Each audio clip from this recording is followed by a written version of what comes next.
Fala aí pessoal, tudo bem? Conforme eu falei de manhã para vocês, que hoje sairia de manhã o vídeo do CPTS e agora no fim do dia o IRDM, porque vocês vão ver que os dois têm uma relação. Obviamente que vocês já sabem, né, por não ser o primeiro mês, já vários meses eu venho acompanhando a RDM aqui com vocês, inclusive nessa série e antes também. A estratégia dos dois é muito parecida, aquela questão de você ter mais ou menos 70% em CRIs e os outros 30% em fundos imobiliários, porém a gestão do IRDM pecou na parte de fundos imobiliários. Na parte de CRIs também, alguns problemas, mas o grande gargalo, o grande calcanhar de Aquiles do IRDM são os fundos imobiliários, e aí muitas pessoas atribuem, inclusive a gestão do Selegato, que foi o motivo, até o vídeo passado foi a thumb, que foi a saída do Selegato da diretoria de investimentos, se eu não me engano. Mas vamos lá, e aí a gente vai ver o porquê, vocês vão entender o porquê que eu coloquei esses dois fundos no mesmo dia para fazer a análise. Então, primeiro aqui, a parte de comentário geral, eles colocam que o rendimento distribuído agora em janeiro foi de 75 centavos por cota, equivalente a uma distribuição de 104 do CDI, e aqui mais uma vez eu já venho falando isso para vocês desde dezembro, quando saiu o resultado do IPCA de dezembro, que foi 54, se eu não me engano, 0,54 de inflação, que os fundos com carteira de IPCA iam começar a apresentar resultados bons a partir de fevereiro e março. E o IRDM é um deles. O CPTS foi também, que inclusive eles colocaram aqui, ó, o IPCA referente aos meses de janeiro foi 0,42, abaixo do de dezembro, que foi 56, mas muito acima dos valores divulgados nos meses de maio a novembro, que teve meses inclusive que deu deflação. Inclusive teve um desses pontos que foi um dos grandes responsáveis pela queda dos rendimentos desses fundos atrelados ao IPCA. Então eles colocam aqui que com os rendimentos distribuídos pelos fundos imobiliários devem ficar mais interessantes quando comparados ao CDI. Isso a gente viu, inclusive, no próprio CPTS, um aumento no rendimento dos fundos imobiliários, a gente vai ver aqui também. E aqui eles falando sobre uma coisa que eu não vi lá no CPTS, eles falando aqui sobre a questão da CMN 518, sobre o laço de CR e CRI. E saiu essa semana uma notícia de uma carta, né, uma comunicação da CVM voltando atrás nisso. Então eles meio que vetaram essa resolução aqui, a 5188 e a 5119, até eles melhorarem isso. Então voltou tudo que era antes a questão dos lastros, né? Continua a mesma coisa. Não, pessoal, minto, tô falando besteira. O que voltou atrás essa semana não foi isso. Foi a questão de alavancagem de fundos imobiliários. Pessoal, volta, rebobina, rebobina. Continua valendo essa resolução do CVM aqui, que é a de lá. Isso aqui continua. Aqui eles não citam, como outros fundos imobiliários citaram, o quanto da carteira poderia ter impactado, mas eles colocam um ponto que é o que aconteceu com esse negócio de alavancagem, que eu acho que provavelmente vai acontecer, que eles colocam. Apesar disso, o mercado segue aguardando uma regulamentação adicional por parte da CVM para uma maior clareza. Então isso deve acontecer nos próximos meses. Eles colocam aqui também a questão que a gestão, isso já desde outubro ou novembro, a questão de reter uma parte dos resultados para poder manter linearidade e recuperar o fundo. Inclusive eles fizeram isso esse mês também.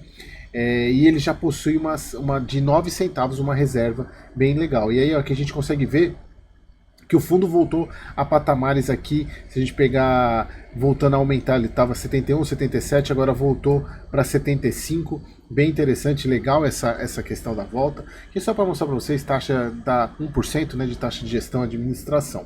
Bom, então pessoal, aqui é a carteira de CRIs do fundo, eu até marquei algumas atualizações que o fundo fez na questão dos CRIs com problemas ainda, né, mas a gente vai focar mais na parte de fundos imobiliários. Eu deixei marcado aqui, pessoal, essas operações, eles venderam uma parte desses fundos, e o nosso amigo XPPR aqui, ele já estava em outros relatórios, mas devido a questão da liquidação desse fundo. Inclusive, eu vou deixar aqui também, eu deixei no vídeo do CPTS, vou deixar o link da live do gestor da XP falando sobre essa questão da liquidação, que eles estimam que a liquidação do XPPR esteja entre 30 e 45 reais por cota, trabalhando mais na banda inferior de 30 reais. E aqui, diferentemente do CPTR, aqui a gente tem uma herança Selegato, que é 80,58 de preço médio. Então, olha o prejuízo. Eu vou mostrar os efeitos desse prejuízo, se de fato isso acontecer nos rendimentos do fundo. Eu fiz uma Excel aqui, vocês vão ver daqui a pouco. Então, só para vocês verem aqui, essa questão do... Eles venderam com um pouquinho de lucro, esses dois fundos imobiliários aqui, mas eu quero mostrar para vocês a questão da DRE. A gente, aqui a parte de distribuição, como eu falei para vocês, é bem parecido, né? A questão, ele tem um pouco menos de fundo imobiliário que o CPTS. O CPTS está quase 29%, eles têm 19%. Embora eles tenham fundo de renda fixa aqui também, 62% IPCA. Então aqui a parte de distribuição por segmento, perspectivas, né? A parte de movimentações, fizeram bastante movimentações no mês, que eu até estava esquecendo de falar isso, boas movimentações no mês. Aqui a gente pode ver que a taxa média foi interessante, né? Eles basicamente o IPCA 11,25, IPCA mais 11 aqui também de compra. Venda, eles fizeram poucas vendas aqui, mas as compras foram grandes, né? Fizeram 23, 27, 50, deu mais ou menos uns quase 60 milhões de compra de CRI, há taxas bem interessantes se a gente for ver, né? Se bem que essa aqui a parte é caixa, né? Então não tem muito o que falar, mas olha, IPCA mais 11, IPCA mais melhorando a carrego do fundo até para poder trazer mais retorno. E aqui a venda, né, de fundos imobiliários, eles venderam os dois com lucro. O RBFF, que é o fundo de fundos da RB, venderam com um pouquinho de lucro, só R$445 de lucro. Já no caso do HREC, deu 32 mil de lucro, foi um bom lucro. Aqui, pessoal, tem esses eventos adicionais. Basicamente isso aqui são amortizações e recebimentos antecipados de fundo que até contribuíram para o resultado aqui de aumento na questão de juros e de correção monetária que a gente teve, principalmente correção monetária. A gente já sabe os efeitos, foi principalmente isso, está muito parecido com o CPTS, a questão do aumento da inflação em dezembro e janeiro. Então olha só, a gente consegue ver um aumento brutal de quase o dobro de retorno no caso de correção monetária, o que propiciou o fundo a ter um resultado maior do que a distribuição, tá? E aqui a parte de negociação, o lucro que a gente viu lá em cima, né, de 30 mil, desculpa, referente às negociações de fundos imobiliários. E aqui esse maior também questão de juros aqui, a parte de CRI tem a ver muito também com esses recebimentos aqui do que eles colocaram aqui, montante amortizado. Então tem alguns pontos. E aqui, eu trouxe para vocês também, antes da gente entrar na parte de fundo imobiliário, o que está em amarelo aqui são as mesmas questões de CRIs do mês passado.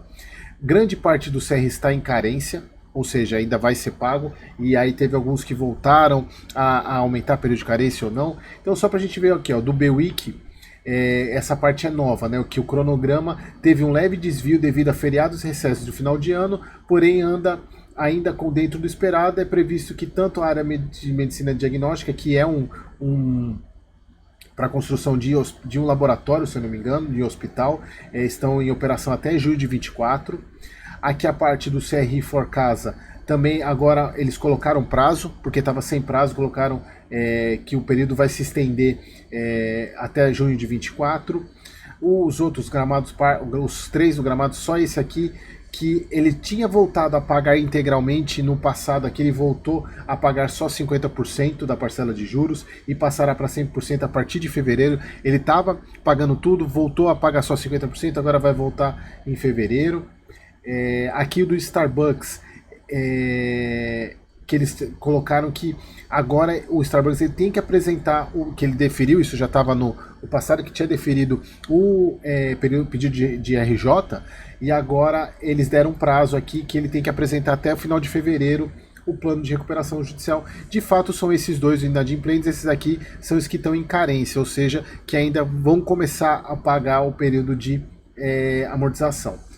Bom, e aqui a parte de fundos imobiliários que eu quero mostrar para vocês, voltando lá no nosso querido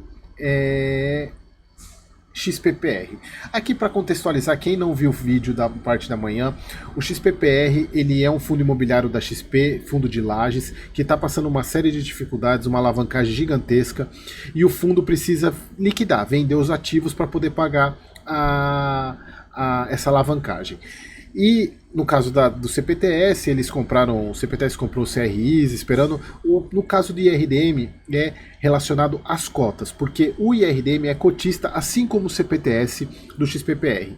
E nessa live, que tem o link aqui embaixo, o gestor falou que a liquidação, ou seja, quando meio que encerrar o XPPR, ele vai pagar por cota, assim que vender os ativos, vendendo todos os ativos, a liquidação está por volta de R$30 a R$45 por cota. Então, quem tem detentor de cotas vai receber esse valor por cota na hora da liquidação. Só que no caso do CPTS, ele está com preço médio de menos de R$30. Então ele vai ter lucro nessa operação. E no caso de IRDM, vai ter um baita de um prejuízo, R$80,58. E isso, eu fiz uma simulação aqui que eu queria mostrar para vocês. O seguinte, eu fiz umas simulações aqui. O XPPR, ele tem, como vocês podem ver aqui, 290 mil cotas, o IRDM tem 290 mil cotas do XPPR. Se a gente pegar o valor hoje de mercado, que eu peguei aqui, tá 27, se vendesse ao valor de mercado, se fosse liquidado, 27,10. Ele tem a posição hoje, está desatualizado um pouquinho até no relatório, se a gente ver lá no relatório, está com uma posição de 6 milhões e 70, o que dá R$20 por cota. O XPPR valorizou até por causa dessa questão, desses anúncios que vão chegar perto dos R$30 por liquidação, né? Então o mercado se ajusta. Então o que eu quis mostrar aqui para vocês? Se fosse vendido nos 27, ele já teria um prejuízo de 15 milhões. Porque ele comprou a 80,58, que dá 23 milhões, receberia só 7 milhões e 800, teria um prejuízo de 15 milhões. Então eu fiz umas simulações aqui. Se ele receber R$30, o prejuízo é de 14 milhões. Recebendo R$40, o prejuízo é de 11, e recebendo R$45, que é o topo, prejuízo de 10 milhões, ou seja, um baita prejuízo. E aí, pessoal, eu fiz o seguinte, eu peguei a DRE de janeiro, como se a gente fosse simular que o prejuízo fosse nesse mês, só para vocês verem o impacto disso no rendimento. A receita recorrente do fundo foi de 24 milhões, a receita de fundo imobiliário, que é aí que entra o impacto, que são os rendimentos dos fundos, né, os rendimentos e negociação, que é a ganho de capital, é a compra e venda dos ativos. Ele tem uma posição de caixa, então ele teve essa receita total de 31 milhões, despesa de 2 milhões, resultado de 28. Lembra que o IRDM, ele faz uma retenção, que foi uma política que foi adotada a partir de novembro, mais ou menos, que ele retém até entre 4% e 5% do resultado para poder manter caixa e manter distribuição.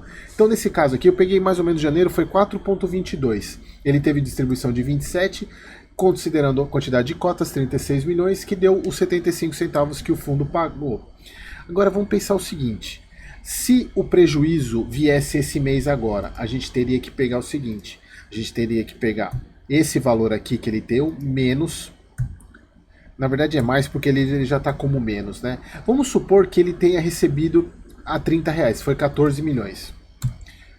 36 centavos por cota, praticamente 50% vai cair o rendimento na hora que isso acontecer. Então vamos pensar, em vez de ser o R$30, vamos pegar 45, em vez de ser o F8, vamos pegar o F10. O F10. 48 centavos. Mesmo assim, é um baita de um tombo na cota. E isso vai acontecer na hora que tiver essa liquidação. Então, esse é um ponto importante. Deixa eu voltar aqui para o relatório. Esse é um ponto importante, pessoal, porque é o seguinte, na hora que isso acontecer, vai haver uma debandada do IRDM, porque a cota vai despencar, porque ele não vai ter dinheiro para pagar. Ele vai ter que assumir esse prejuízo, e aí eu vejo o seguinte, já é uma boa... é uma boa que isso aconteça logo, porque ele vai ter tirar esse prejuízo logo da carteira, vai ter poder até reconhecer esse prejuízo depois. O valor patrimonial pode até subir do fundo, mas a questão é a seguinte: eu vejo como uma possível baita oportunidade de entrada, porque, pessoal, o IRDM é um baita fundo imobiliário, ele está passando alguns problemas de gestão, algumas pessoas até atribuem esse problema de gestão ao Selegato, então inclusive até foi a saída dele. Mas o que eu quero falar para vocês é o seguinte: isso pode acontecer nesse primeiro semestre. Então fiquem atentos, não prestem muita atenção, porque provavelmente vai haver uma debandada e vai cair o preço do IRDM. E aí pode ser até que abra uma janela de oportunidade que a gente não viu nesse fundo ainda. Tá? É um baita fundo imobiliário. E que está passando por esses problemas por alguns erros de escolhas e alguns erros de demora na resolução dos problemas. Tanto é que ele ainda continua com esses tranqueira aqui, DEVA, cadê? HCTR, que mais? TORD, ele ainda continua com essas tranqueiras na carteira. Mas a tendência é que, com o passar do tempo, inclusive com a volta, com a diminuição de taxa Selic, esses fundos voltem. E aí o RDM vai voltar para o topo. E o RDM sempre teve no hype da galera, né? Então, pessoal, tomem muito cuidado. Assim, a parte do relatório acho que já acabou, né? Não tem mais o que falar aqui. Eu queria que vocês prestassem atenção, e quando isso acontecer a gente vai falar de novo, tá? Primeiro, obviamente, tem que acontecer essa questão do XPPR, ele tem que liquidar, vamos ver se vai liquidar e vai conseguir esse processo ser concretizado, tá? Deve acontecer agora para março, né, isso, então provavelmente no próximo relatório ainda não tenha nada, talvez lá para abril a gente consiga ter algum retorno, tá bom? Então, pessoal, espero que vocês tenham gostado. Hoje foram vídeos um pouco mais longos, o do CPTS deu quase mais de 30 minutos, esse aqui também ficou um pouco longo, mas mais para trazer mais informações. E lembrando que segunda, terça e quarta, agora, depois de amanhã, na verdade amanhã, né, esse vídeo está saindo no domingo, amanhã eu vou fazer um curso gratuito aqui no YouTube, vão ser 3 aulas de investimento em fundos imobiliários. Vou ensinar desde o início, desde a segurança até montagem de uma carteira, e na quarta-feira eu vou abrir as inscrições para a mentoria. E, pessoal, quem assistir os 3 dias vai ter uma baita surpresa, tá escrito nos comentários da live, quem quiser dar uma lida lá que vocês vão ver, é uma baita de uma surpresa para quem participar dos 3 dias desse curso e comentar conforme estão nas instruções lá, tá bom? Então, pessoal, espero vocês no próximo vídeo.